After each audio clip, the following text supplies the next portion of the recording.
ఆ రికార్డ్స్ కావాలి. ఇక్కడికి వచ్చిన గోవుల తాలూకు రికార్డులు ఎక్కడికి వెళ్తున్నాయి, ఎక్కడ స్లాటర్ హౌస్కి వెళ్తున్నాయి, ఇది గోశాల లేకపోతే గోపక్షకశాల, గోవధశాల నాకు కావాలి.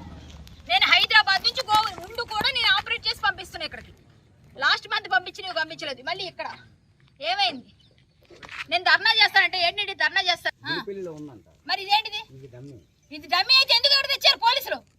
పోలీసులు ఇక్కడికి ఎందుకు పంపించారు? నా దగ్గర రికార్డు ఉంది. ఏదండి రికార్డు? ఇప్పుడు మీకు వినిపిస్తాను, వినండి. నేను ఆయనకి ఏం చెప్పాను, సీఏ గారు నేను మీకు పంపిస్తున్నాను, వినండి ఒకసారి. కావాలంటే ఇక్కడ నేను ఆయనతో చెప్పిన మాట నేనేమైనా కోల్పోయాను.